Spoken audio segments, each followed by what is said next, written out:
bigcal and welcome to my world. We're on now to part 2 of my look at the Nintendo Wii console. And today we're actually going to focus on the Wii console. Last video, a link if you click here over on the GameCube stuff. I don't know exactly how much of this is going to appear on the screen, so sorry about that. Click on the bottom somewhere to look at the GameCube version of my Wii video, where I take a look at all the GameCube stuff.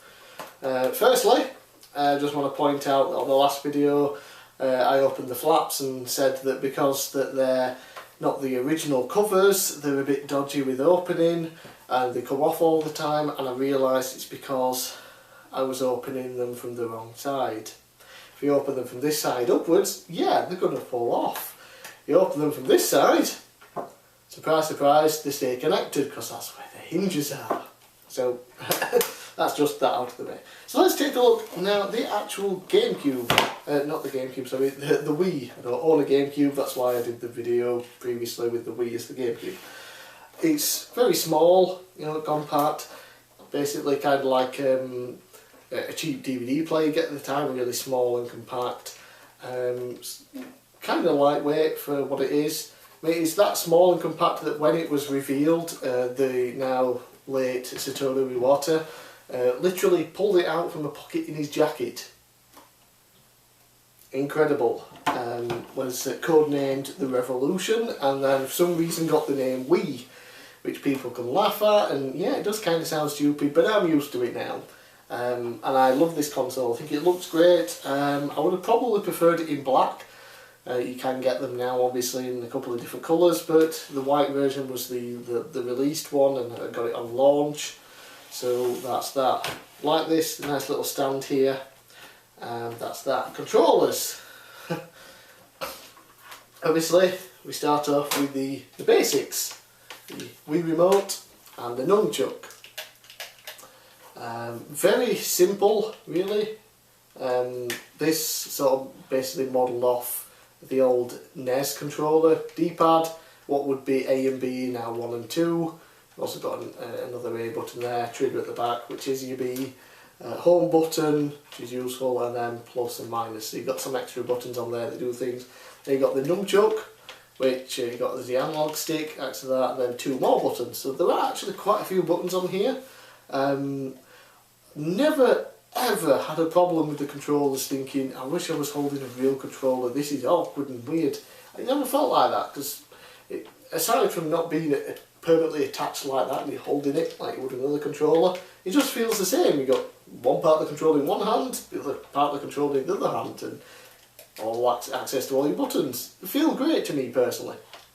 And of course one of the major selling points with the Wii was the motion control. You can move things around, shake, all that stuff, which happened via the sensor bar, which we'll put on top of the TV. This sensor bar is the one for my Wii U. The Wii one I think is grey here rather than black, and then the black sensor bar at the front. I'm only using this because my the original Wii one is set up on top of my TV, and I couldn't be bothered taking it all apart and getting the wire out and everything. So I just brought down this one, which I don't use. If I ever want to use my Wii games on the Wii U, I just unplug the Wii one. So that's the sensor bar, pretty accurate, you know, really great, of course inspired, you know, Connect and Move from Microsoft and Sony. And there's, while I think the Move in a lot of ways was more accurate, just never kicked off like the Wii did. So, over there. And then of course after a while, to improve the motion sensing, they released the Motion Plus. Now for the original controllers you could buy an attachment which just went in there, and then your nunchuk would go down here in the bottom and you would get the increased Motion Plus. And then you could buy new controllers with Motion Plus built in, which I don't own any. I own 3 sets of controllers, controller and nunchuk, and 3 Motion Plus controllers. The main reason I own 3, I would like another one just to round it out with 4, is because this really is sort of like a party system. There are lots of multiplayer and party games for it, as well as some great single player games. You know, it's a lot of fun for both, in my opinion. A lot of people claim they don't really have any great single player games. They're all based on, you know, family fun. Bullshit. So those are controllers. Genuinely like them. Although, if you want, because of the GameCube backwards compatibility, you can use a GameCube controller on a lot of games. On the back of games, it will tell you what controllers you can use. And then, of course, another big selling point with the Wii was the virtual console. You could go and you could buy digitally old games. Crazy. You could buy the original Super Mario Brothers, play on your TV, on your Wii. Super Mario World for the Super Nintendo, Super Mario 64 for the N64.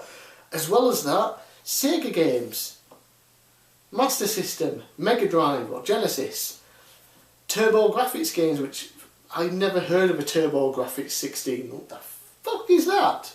I don't know, but there's some games available on the Wii Virtual Console. That was insane. You know, I did buy quite a few. None of them are on my system anymore. I transferred it all over to the Wii U. But yeah, it was great to be able to play some of those older games on the system, and that's essentially thanks to this game system and the Virtual Console. That's how I got into deciding I wanted to buy retro games. I wanted to buy the proper systems and the proper cartridges and discs and all that and play them originally, all thanks to what this let me do.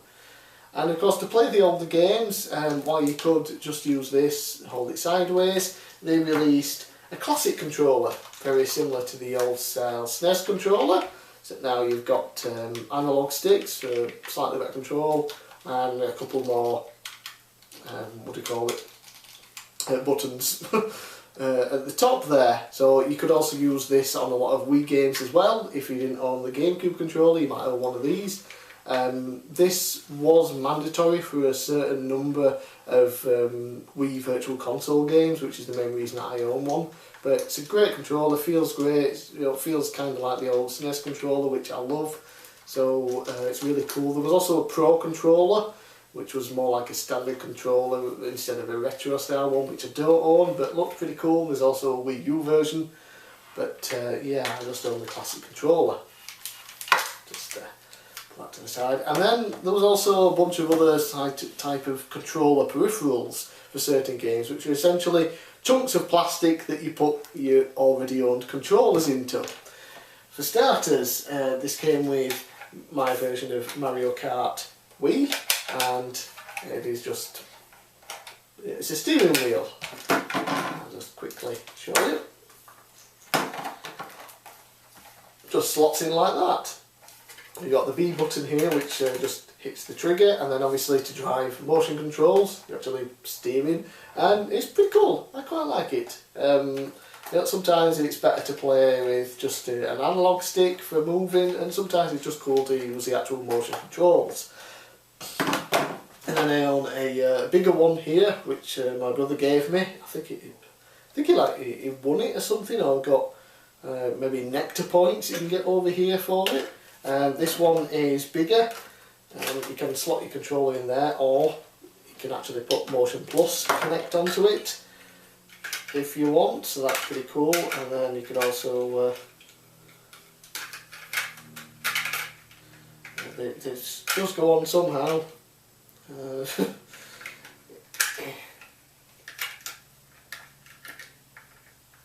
Well, anyway, that's a bit that goes over the top to press the buttons, and basically hides the motion control bit. I don't know why. I guess it holds it in better. Yeah, it's not too bad. It's bigger, whatever. But it lets you use Motion Plus, sorry. But I don't actually know of any racing games that require Motion Plus. And then, of course, there were a multitude of guns.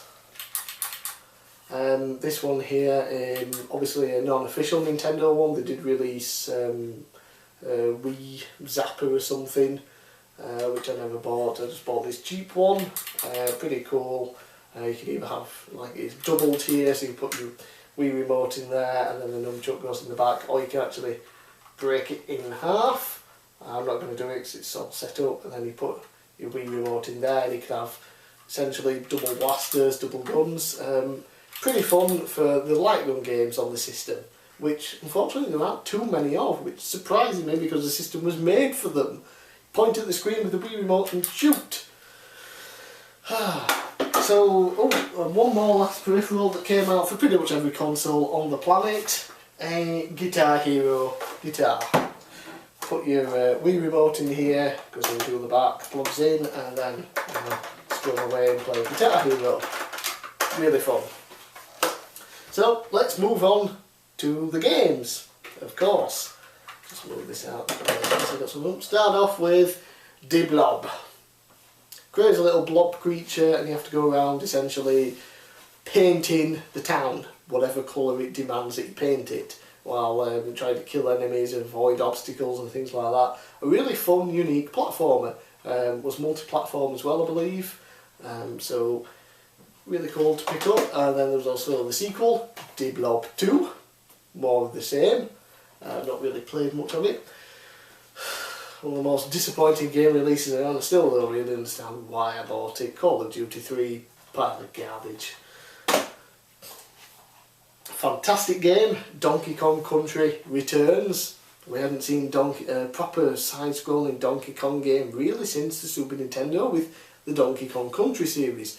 Rare that made those, got bought out by Microsoft, so they were done. So Retro Studios, as I mentioned in the previous video, did such a great job on the Metroid Prime trilogy that they got the opportunity to create new 2D Donkey Kong Country games. Utterly fantastic. Incredible, definitely one of the must-own games on the Wii. This is tremendous, and I genuinely enjoy it more than the Super Nintendo Donkey Kong Country games. That's just me. Let's see what else we got. Disaster Day of Crisis. Great game. I'm not too sure. I don't think this was actually released in the US. At least that's what I've heard recently. And that's a shame. It's not the greatest game, but it really is cool. From what I understand as well, there was a PS2 game with a very similar story and type of gameplay. Basically, this guy's having the worst day ever. People get kidnapped. There are terrorists around, earthquakes, hurricanes, floods. Basically, everything that could possibly go wrong in one day happens in this game. So you could be, shooting down terrorists, running the fuck away from a massive tidal wave, trying to avoid a volcano or something, into tons of different gameplay styles all thrown together into one really, really great game. I mentioned the GameCube games, Dragon Ball Z Budokai 2 was there, and then the next series in those games was Budokai Tenkaichi. There was the first one, which I know the PS2, and then the second one on the Wii here. Insanely fantastic, great motion controls using it. Obviously you have the buttons for using, striking attacks and things like that. But then you could also do Kamehameha waves, the controls, motion controls, final flash, Spirit Bomb, lifting your arms up and lobbing it at your opponent. Incredible. The story mode for this game remains my favourite ever of the Dragon Ball game series. It goes through pretty much everything, for starters. A lot of games now, when they do the Dragon Ball story, they go through the same old story, we all know it, but then because we all know it, they'll cut it down, there'll be bits missing, they'll skip over certain things. Games these days, you might go from Frieza in his first form, and then the next time you battle him is in his final form, you miss the other two forms out because they just don't matter too much. This goes through everything. Goes through the movies, Dragon Ball GT ones as well, and then has the amazing What If sagas where they look, I think there was the second one where you have like Devilman, who you might remember from Dragon Ball, who becomes an unlikely hero and defeats Frieza. Things like that. What would happen if that happened? What would happen if Zarbon turns on Frieza? Things like that. It was incredible. Huge amount of characters and transformations. Fantastic. And then we got Budokai Tenkaichi 3.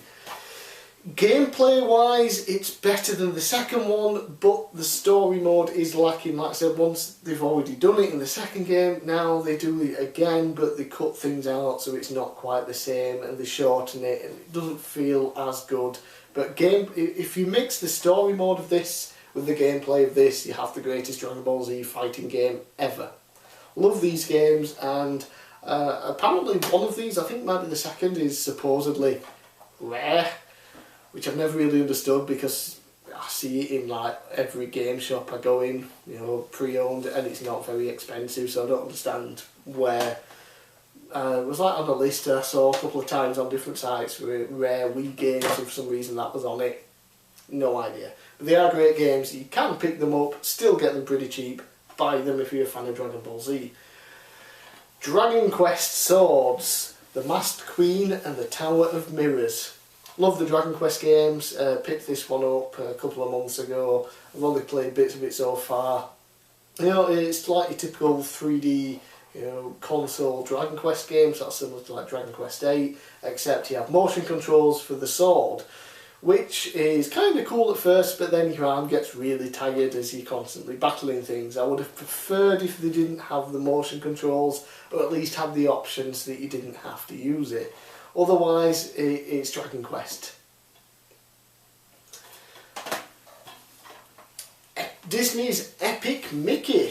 A 3D platform, of course, those are my thing, so I automatically love it. You get this crazy paintbrush that you can use to, you know, paint areas of the level to unveil, you know, new platforms, defeat enemies, you know, paint them away and things. It's a really cool idea, and it's a really great game. I've only played so much of it so far, but again, from what I've played, it's great, and I've always wanted to try the sequel, although I've heard it's quite disappointing. Next up, Excite Truck. This is incredible. I believe it was a launch title in the US. Wasn't a launch title over here, but came out fairly soon after. Racing game, but with style. You know, you've got crazy stunts, you earn star points from smashing into people, from avoiding trees, from doing jumps and tricks and things like that. And the idea of each race is not necessarily to come in first place, but to gain enough stars to you know, gain a decent enough medal to move on to the next race. And like I said, to earn stars, you can smash into people, you drift. The longer you drift, the more stars you earn. There's as many as 5 stars for each thing you attempt. So it really is a cool game. Then you also get things where the levels can transform. You'll hit a power up, and you know, one part of the level will sink down, the other will raise up, and it could cause havoc on any cars that are going over those parts at that time. Incredibly fun game. Motion controls on it are near perfect. It's insane that they got the controls for a racing game this right, this early in the console's life. Next up, Guitar Hero 3, Legends of Rock. Obviously for the Guitar Hero game, love rock music, that's my kind of music, and there's a bunch of it on this one. I do want to pick up all the other Guitar Hero games and the Rock Band games, just because, you know, more music, more songs to play. Fun, very fun party games. One game that I believe I specifically bought this for is Ghost Squad, an old arcade game, I believe. You know, it's just kind of like I can't remember the name of it now, it'll bug me. Basically, the arcade style on-rail shooter games made by Sega, who really excelled at arcade style games, no doubt about it. You know, a bunch of on-rail light gun shooting games. This is one of the most fun for the system. You know, you can go through, there's like 3 different areas I think, and then you've got multiple paths on each, so there is some replay value. It's just fun to go around shooting things. Game that you saw in my recent video game pickups video is Ivy the Kiwi, from the creators of Sonic. Like I said in that video, finally the creators of Sonic made a good game. Fun game, kind of like the whole, you know, I think Kirby and things where you draw a path through it to walk on and stuff. Interesting game. And speaking of Kirby, Kirby's Epic Yarn, which essentially inspired the latest Yoshi's Woolly World for the Wii U. Everything's made of yarn, it's cutesy and all that stuff, but it's also a great platforming game. It's not very challenging, but it is super fun. Mad World, the game that proves that the Wii isn't just for kids. This is violent as fuck. It's all in black and white with the exception of blood, which is pure red. Incredible, it's all about just murdering everyone in the most insane ways possible. The better you kill someone, the more points you earn. Tremendous fun. Mario Kart Wii, which of course used this, and I got the pack that came with it. Not the best Mario Kart game out there, but at the time it was new, it was fun. Motion controls for the most part work pretty great, although honestly I prefer to use a control pad. I'll probably put in the GameCube controller pad and play it. Really good game though overall. Like I said, it's not the best Mario Kart game, but Mario Kart games are usually bad anyway. There are some tracks on here that I would love to see remade in HD that aren't on the Wii U Mario Kart game as of yet. I'm hoping we might get another DLC pack before the system's done, but if we don't, I guess we'll have to wait for Mario Kart NX and hopefully get some of the tracks that are on here upgraded finally to HD. One of my favourite games of all time, again I mentioned this in my recent video game pickups video, I got it for the PSP, with the system that I got it for first, a launch title for the Wii, and it is Marvel's Ultimate Alliance. Incredible action RPG style game, great story mode, just so satisfying to button mash and maul your opponents in the game, just kill waves and waves of enemies, you know, collect coins and pickups and things, and you know, equip items on, upgrade your abilities.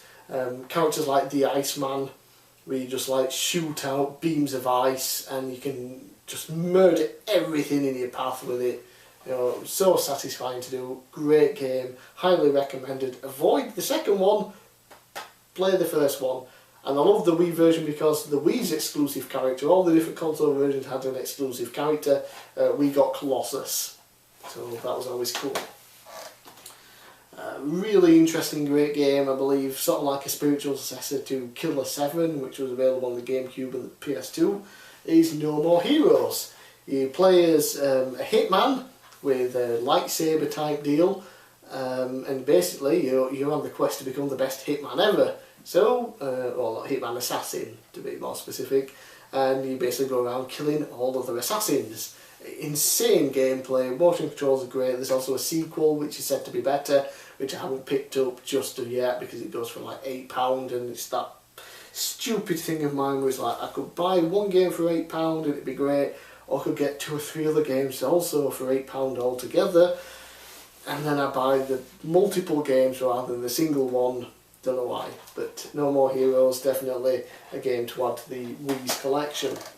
And you'll notice so far I've only got 2 games left in this pile for this first part, and wow, most of them are sort of single player games, they're not these multiplayer party games, and there's some great games in here.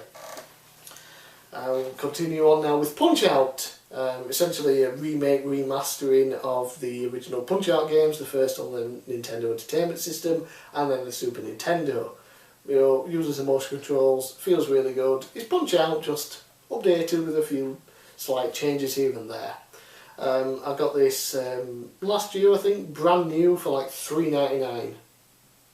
Despite the fact that it recently came out on the Wii U Virtual Console when they started doing Wii games, and it's like $17.99. Yeah, just buy the disc copy, much cheaper. And finally, to round out this part, this section of games, one of the launch titles that I bought that I wish I hadn't is Rayman Raving Rabbids. Now, I just pre-ordered this based on the name Rayman. I had no idea what the game was. I just saw Rayman, I was looking for games to pre-order to get with the Wii when it came out, and I thought, Rayman, I'm never the biggest fan of the Rayman series at the time, but I thought, it's probably just going to be a fun platformer, 2D or 3D, you know, can't really go wrong, it'll be something to keep me going until a Mario game comes out. So I got it, and it's just a bunch of random, shitty, annoying mini-games. And they made like 10 more of these buggers. Very disappointed, but I guess at the time it did show off, you know, sort of the multiplayer motion control aspect of the console. So there was some fun to be had with it when I first got it, but I haven't touched it in years. Well, that's it for part 2 of my 3-part video taking a look at the Nintendo Wii. So stay tuned, in another few days there will be the 3rd and final part where I take a look at this pile of games. And trust me, there are some tremendous games in this pile which really show off why the Wii is such a tremendous console and deserves to be remembered for more of being great than just a random console where everybody could play a party game. So I'm Big Cal, stay tuned for part 3 of my Wii video.